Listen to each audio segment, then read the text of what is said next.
He was just a summer gardener. Rick was a powerful, married man with a perfect family image. When touched by the koi pond lit a spark they both tried to ignore, until it became a slow, burning romance hidden in the shadows of the estate. Every stolen glance and whispered word pulled them deeper, but cameras don't lie. Rick's ambitious son held the footage, his wife held the power, and Tom was caught between love and survival. The vow renewal was supposed to bury the truth, yet Rick's gaze across the crowd told everyone there was more. Threats tightened, choices narrowed, and a final message promised a meeting that could end everything. Would Tom expose them all and watch the Hafford empire burn, or disappear forever with the truth still locked between them? I took the summer job because plants don't lie.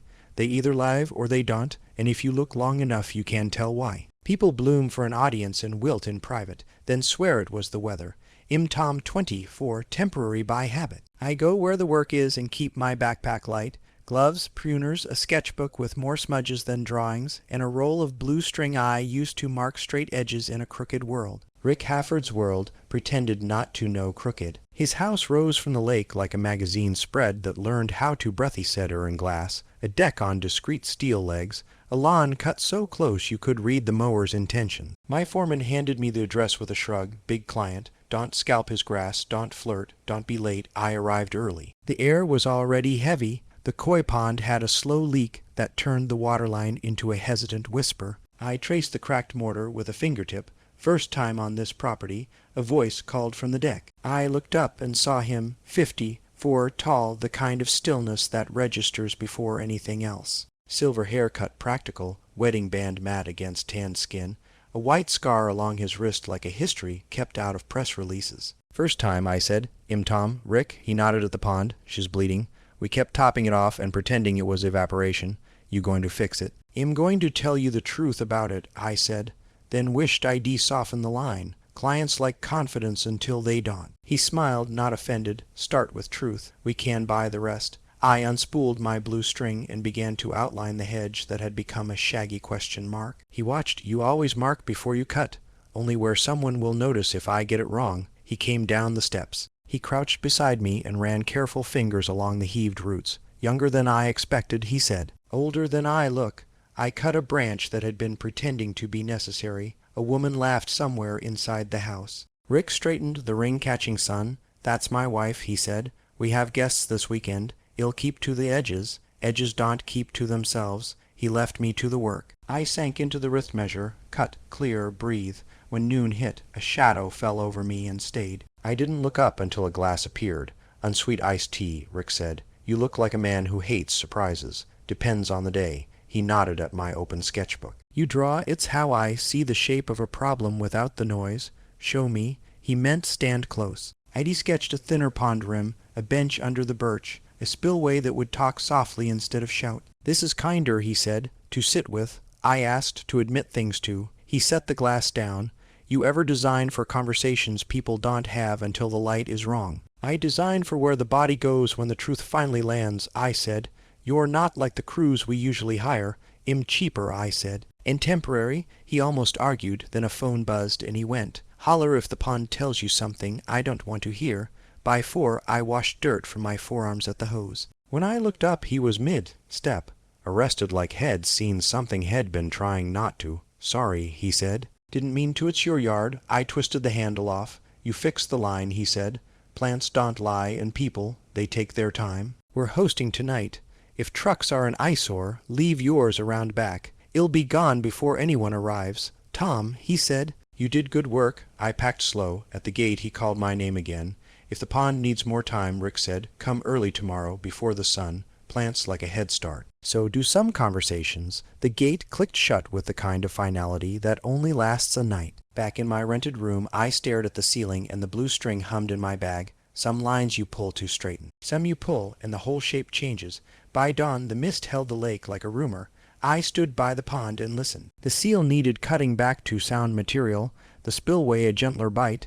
The bench angled southeast to catch the last good light on tired faces. He came down the steps, running shoes, t-shirt, damp hair. Couldn't sleep either, he said.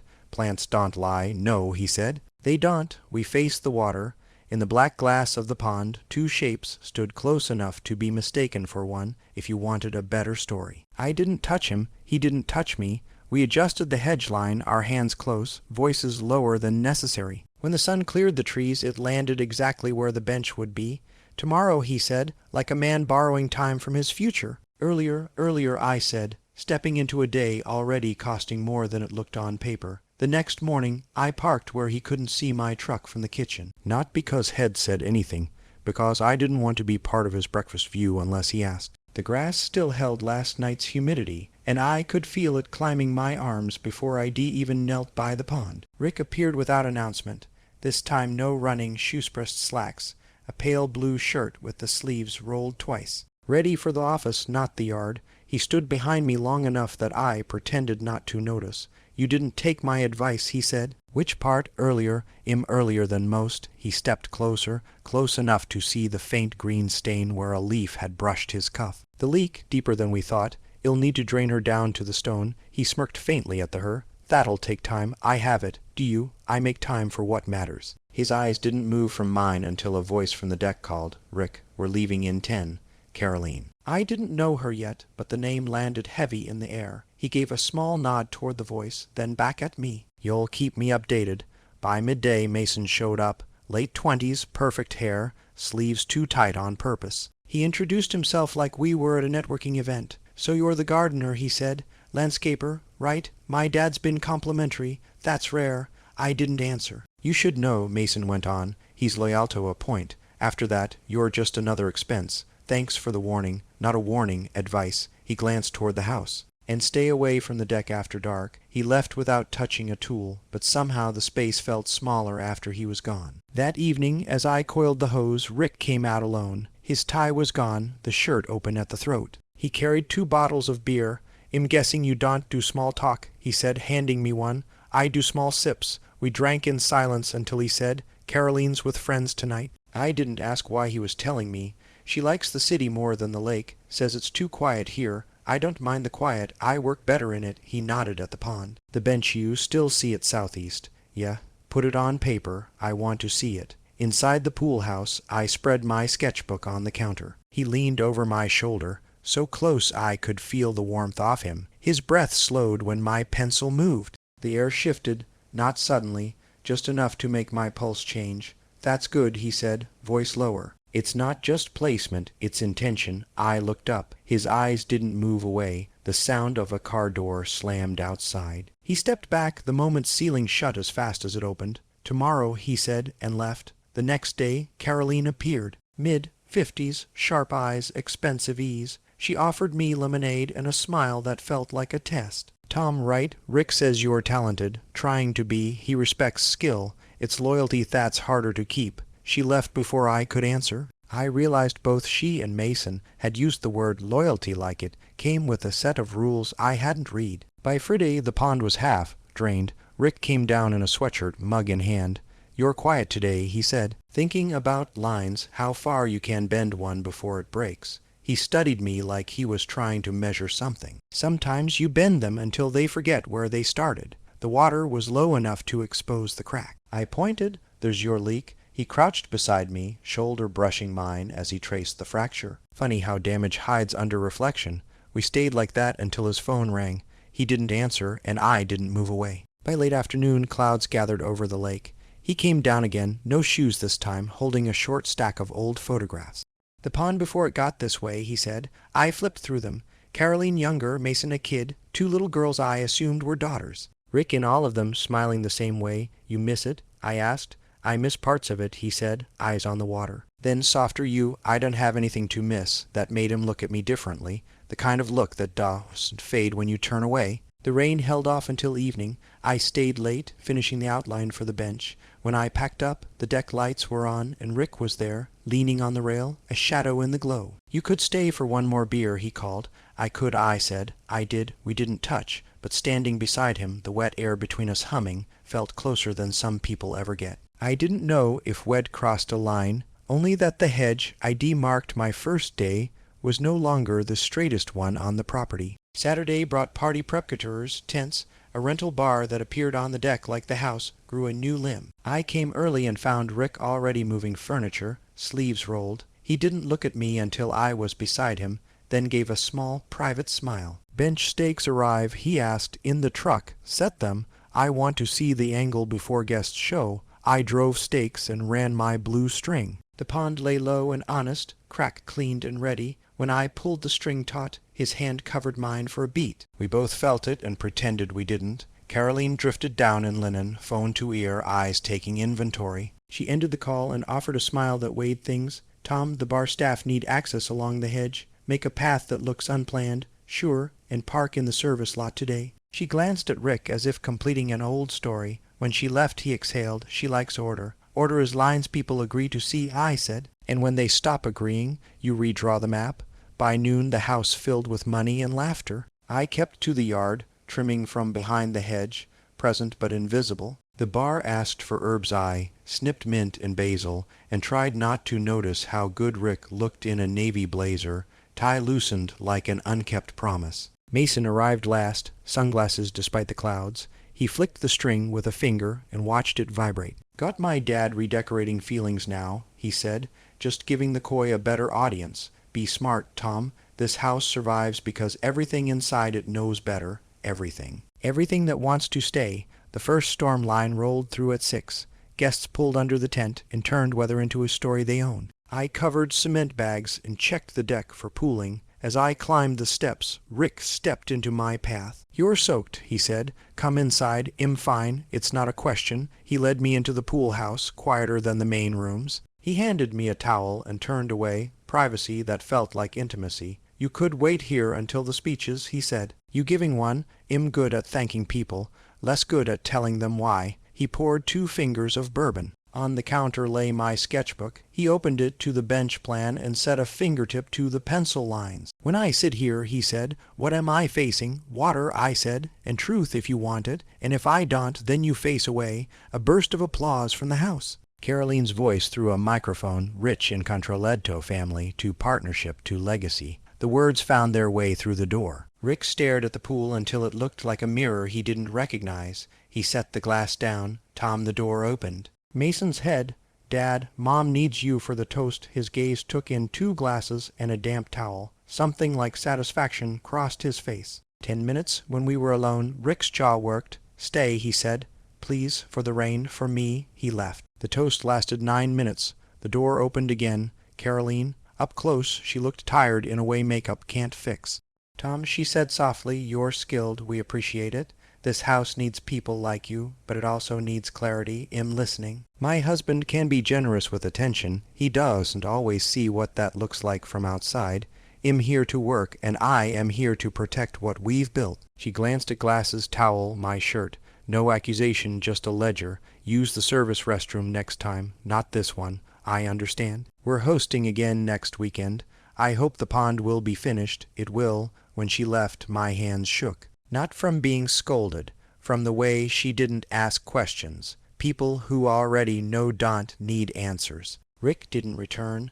He sent a text. "Sorry." Then, "Come back when they've gone." I told myself to ignore it. I did not ignore it. Near midnight the deck was slick and empty. I stood by the bench stakes and touched the string as if it could tell me whether I was still the man I liked. The side door opened, then closed. His footsteps found me. "Thank you for staying," he said. I almost didn't ask. We looked at the repaired black mouth of the pond. "I'm not here to hurt anyone," I said. "I know. I don't steal what isn't offered." He swallowed. "I'm not offered. I'm deciding." "That's a line," I said. "We should see it." We stood so close a body could mistake our heat for contact. His hand found the blue string. He slid a finger beneath it, lifted, and let it snap against his skin-small red mark, same place I felt the ache. "What if the line is wrong?" he asked. "Then straighten it," I said, "or cut it and run a new one." He let the string go. The sound it made was exactly the sound in my chest when I say yes. He didn't touch me. I didn't touch him. But we stopped pretending we didn't want to.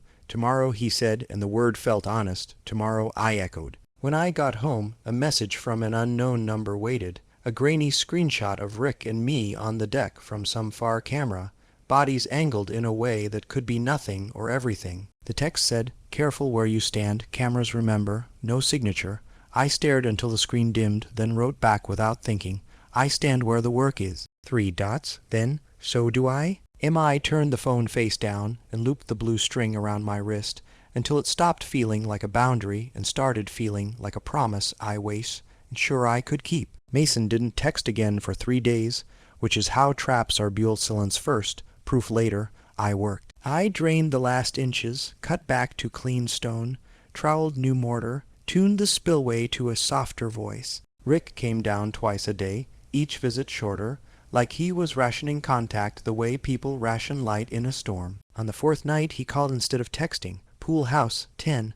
I arrived at 9:50 and took the long way, hugging shadows like they were part of the job. The pool house lamps were off, only the aquarium glow lit the room. He was already there, jacket over a chair, sleeves rolled, tie in his pocket like a secret he couldn't wear home. "We can't keep doing this," he said. "Doing what?" "Talking like the truth is just delayed."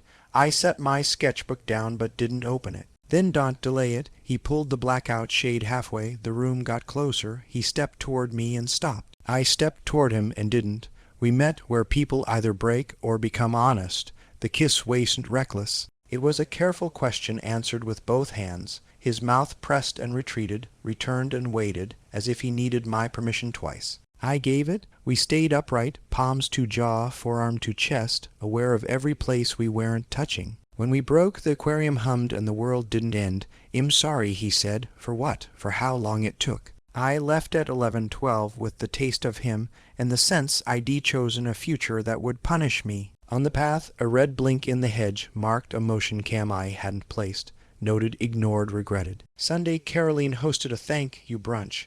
12 people had never dirtied a knee pad, admired the pond like an app. I wore a clean shirt and the face I use when a client calls me kid. Rick kept his distance from me and her, which is a talent. Mason cornered me by the herb beds, phone out like a dessert tray. On the screen, me and Rick in the pool house, silhouettes close enough to be indisputable. "How?" I asked. "Security integrates," he said. "Dad forgets the house is smarter than he is."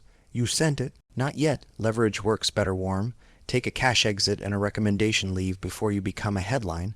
Or I deliver this to the person who knows what to do with it. Your mother." "My mother?" He pinched to zoom, our faces resolving just enough to make denial stupid. "He's not who you think, neither are you." He smiled. I protect assets. That night Rick texted, "Can we talk?" 10 minutes later we were in the pool house again, lights off, voices low. "Carolene knows something," he said. "How much?" "Enough to hurt me without breaking anything legally. Then shall break it socially." He rubbed the bridge of his nose, a gesture old as his marriage. "I never wanted to be cruel. You wanted to be good," I said. "Different addiction." He smiled like it hurt. "If this costs you, it already costs me." The door opened. Carolene, no gasp, she flicked the lights on and looked at us like furniture placed wrong. "Good," she said. "No lies too tidy." She lifted her phone and showed the pool cam thumbnail, then tucked it away without playing it. "Rick, I'll make this simple. This ends quietly now." He didn't answer. "Or we do it my way," she continued. "I will not file. I will plan a vow renewal, invite the board, and stand in the dress I hate and the smile they like. Then I will manage the story until there is no story left." "You're threatening to forgive me," Rick said. "I'm threatening to make what you did small." She turned to me. "You will invoice for the work done. You will be paid in full. You will not come back after Friday." "Carolene," Rick said. "You can't keep the pond," she said to me, almost gentle. "You can't keep my husband." After she left, Rick reached and didn't touch. Caution had grown bones. "I won't let her humiliate you," he said. "She does need me to do that," I said. "She has a mirror." He closed his eyes. "I'm sorry for everything that comes next." "What comes next?" He took a breath like he'd saved it for months. "I end this with me or with her." No answer, which was an answer. I worked the week like a man finishing a sentence he had to write in neat handwriting. I laid stone as if straight lines could hold me together. Rick watched from windows. Carolene vanished into meetings. Mason hovered, offering a check every other day like immunity you can buy at a hardware store. Friday at dusk, the koi returned to clear water. The spillway whispered the way we planned. I set the bench at the angle the light chose. I sat. Rick sat beside me, inches of air like a border we couldn't cross in public. "Tell me you'll leave," he said softly. "Tell me why?" "Because if you stay, I'll make decisions that look like bravery and feel like murder." "For whom?" He didn't answer. After a minute he stood. "I'll walk you out. At my truck, he put a hand on the bed rail like he needed something not alive. "Tom, thank you," he said. "The wrong sentence, the only one available. I drove away and didn't cry. At a light, my phone lit with a calendar invite. Hafford vow renewal Saturday, 5 p.m. Attached, a press list. Under it, a note. Bring a +1. Bring truth. M the cheating gay revenge tornado dos. Begin with rage. It begins when the smallest lie in the room is the one inside your own mouth. I turned left instead of right and bought a suit I couldn't afford. Then I went home and sharpened every blade I owned, not for cutting people, for cutting line. The Hafford vow renewal was designed to erase me." The email from Mason, though, bring a +1, bring truth, turned it into an invitation I couldn't refuse. I didn't bring a date. I brought my sketchbook, Saturday, 4 p.m. I parked in the service lot, the one Carolene insisted on. From there I could see the deck, the tent, the white chairs lined like teeth. The bench by the pond caught the last of the afternoon light exactly as I'd planned it. People were already sitting there, glasses in hand, unaware they were in the best seat for what was coming. I walked in through the caterer's entrance. No one stopped me. A man in a suit with purpose is invisible until someone wants him to be. I found Mason near the bar, perfect hair as usual, tie looser than it needed to be. He didn't greet me, just slid his phone across the counter. On it, video from the pool house, me and Rick in the shadowed glow, close enough to make the truth obvious. "You send it," I said, "and you kill your father's career." "Not if I control the story," Mason said. "Not if it's wrapped in your exit. Why are you doing this? Because he's made a habit of loving people in ways that burn them down quietly, and because I want my turn to choose the fire." The music shifted, an MCAS voice calling everyone to take their seats. Mason pocketed the phone. 5 minutes. "If you want to go quietly, leave now." I didn't move. Carolene took the mic first, flawless in a cream dress that didn't touch the ground. She spoke of history, storms weathered, the strength of building together. People nodded like they'd been given proof their own compromises were noble. Then Rick stepped up. Navy suit, hair sharper than I'd ever seen it, jaw tight. He glanced once toward the pond. I was standing there, hands in my pockets, not hiding. His eyes caught, held, then moved on. He started the speech safe, the children, the years, the business. But halfway through, something in him shifted. His voice slowed, thickened. "Partnership," he said, "is not a photograph you hang in a perfect frame. It's the mess behind the glass, the smudges, the cracks you pretend are part of the design." Caroline smiled beside him, but her eyes were flint. "And sometimes," he continued, "you meet someone who shows you a different frame, one you didn't know you needed." A ripple went through the chairs. I felt Mason watching me. Rick didn't name me. He didn't have to. People follow glances the way water follows gravity, and his had been too sharp, too quick to hide. Carolene touched his arm light, a gesture that read as support to the crowd and as warning to him. When the applause came, it was hesitant, then dutiful. Rick stepped back. Carolene kissed his cheek and whispered something I couldn't hear, but I saw the way his shoulders set. Guests dispersed toward the bar, the pond, the house. Mason appeared at my elbow. "That's all you get," he said. "A hint, a rumor. It'll die down, not if I don't let it." He tilted his head. "Careful, Tom. You're still on my property. I built part of this property." I walked to the bench. The koi swam lazy circuits under the spillway's soft hiss. Rick joined me without looking like he meant to. "You shouldn't be here," he said. "You shouldn't have invited me. I didn't. Mason did. And he brought the receipts." His breath caught. "What's his angle, you?" We sat in silence, the air between us thick with things we couldn't say in this crowd. Finally he whispered, "I can't burn it all down for one truth." "Then don't," I said. "But don't tell me the truth matters to you if you are going to lock it in a room." He stared at the water. "You think him a coward? I think you're waiting for permission you'll never get." From the corner of my eye I saw Carolene approach. Her heels stopped just short of the gravel. "Tom," she said, sweet as citrus, "we won't need your services after today, but thank you. You've left your mark." She walked away before I could answer. Rick's knuckles whitened on the bench edge.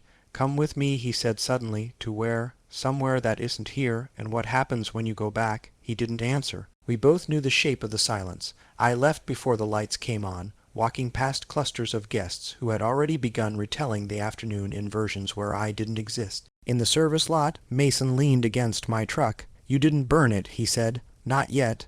His smile was sharp. "Good, let it smolder. Sometimes slow fires do more damage." I drove away with the taste of smoke in my mouth, though nothing in that place had burned. Not yet. 2 days after the vow renewal, the text came from Rick. "I can't stop thinking about the bench." Meet me there tonight. It was stupid to go. I went anyway. The pond was black glass in the dark. The spillways whisper loud in the stillness. He was already sitting, jacket folded beside him, tie loose. When I sat, his hand didn't move, but the space between us did smaller, charge. "I'm sorry for Saturday," he said. "I wanted to say more. You said enough to start rumors. I don't care about rumors. Then what's stopping you?" He looked toward the house. The lights in the upstairs windows burned like eyes that never blinked. "History," he said, "and the cost of tearing it apart. That cost isn't going down," I said. "We stayed until the mosquitoes found us, not touching, but closer than public would allow. When I left, I found an envelope tucked under my windshield wiper. Inside a photo of us on the bench that night, taken from somewhere behind the hedge. On the back, how long before she sees this?" The next morning Mason called. "I hear you're still around. I work until the job's done. You work until I decide otherwise. Offering you a chance to leave with your reputation intact. And if I don't, you won't like the way this story ends." I didn't respond. Some threats work better if they have to wonder whether they landed. That evening, Carolene intercepted me before I reached the yard. "You're persistent," she said. "I finish what I start." Her smile was thin. "Just be sure you understand what you've started."